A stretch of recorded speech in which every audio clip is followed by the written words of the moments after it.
like a little closer.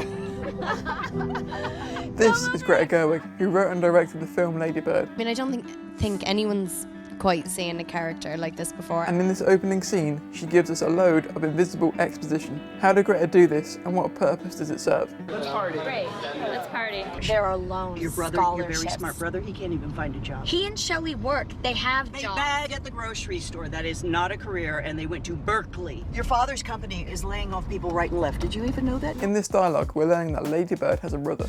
He's smart, but he bags at the grocery store. He also has a partner called Shelley, and that Lady Bird's dad might lose his job. But what makes Lady Bird's mum's dialogue feel so natural? Well, we're invested in the argument, not just for the argument's sake, but because we have these two characters, Lady Bird and Marion, who we've seen do normal human things. We see Marion takes care of not only Lady Bird, but of strangers. You don't have to do that. Well, it's nice to make things neat and clean.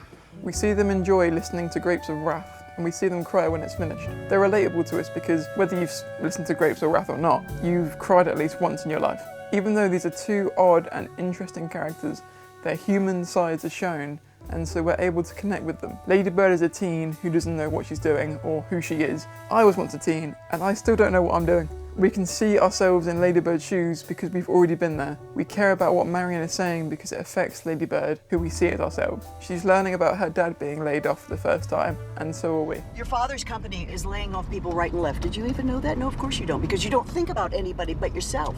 So, Greta Gerwig has hidden exposition through character, but there's something more. Maybe it's how Saoirse Ronan and Laurie Metcalf deliver their lines. Maybe it's in the colour grade. Maybe it's the sound mix. While all of these factor in, there's still some layers in the writing to uncover.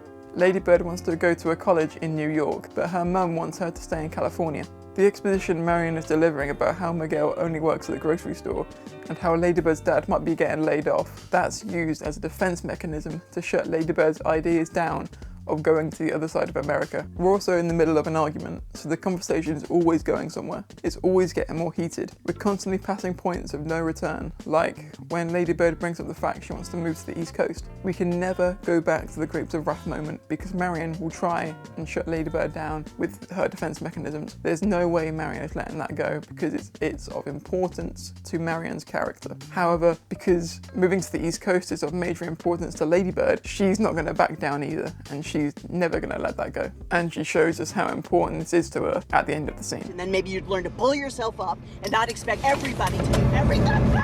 But while defense mechanisms and a well-structured conversation help, I think the thing that hides the exposition the most is that the dialogue is all contextually relevant. And what I mean by this is the dialogue all makes sense for it to be in that scene. This is a mother and daughter argument in a car on a college trip after listening to Grapes of Wrath in 2002. If they started arguing about the political and economic state of the world right now, that wouldn't be believable dialogue for a mother and daughter in that context to be saying. It doesn't fit the theme of the film either. And if Marion started arguing with Lady Bird over politics, you would be able to spot that it's exposition from a mile away, and you would know that the writer is putting it in there purely to give the audience information. However, if politics and economics were brought up in something like The Big Short, a film about the 2008 financial crisis, that would make sense, not only for the characters, but for the film's theme. Theme provides feeling, and one of Lady Bird's main themes is identity, and it's present throughout the film.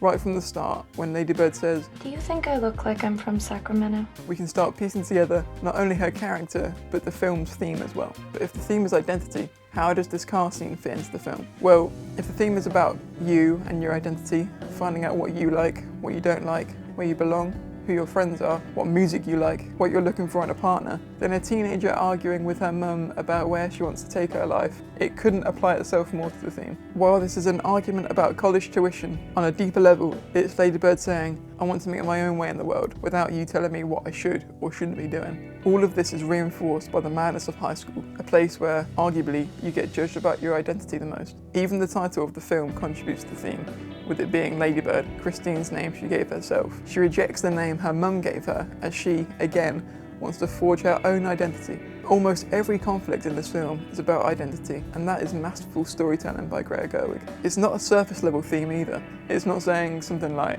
you've got to believe in yourself. It cuts deeper than that, and it resonates with us internally and morally. Theme has to be handled delicately in film. You have to weave the thread throughout the story. Imagine if Lady Bird started with a monologue saying, "Hi, I'm Lady Bird, and it's a name I gave myself because, well, let's just say I don't know who I am yet." Cutlery screeching on a dinner plate is easier to listen to, as the exposition and theme have just been dumped in there without any contextual relevance, uniqueness, or character motivation. Theme must be woven throughout the story. When I watch Lady Bird, it makes me look at my own identity, and that's what a good theme delivered through good exposition should do. It invites the viewer to put yourself where the protagonist is, so that you can ask a question about your own life. I think she's sort of allowing herself to be everything in order to find out which thing fits the best.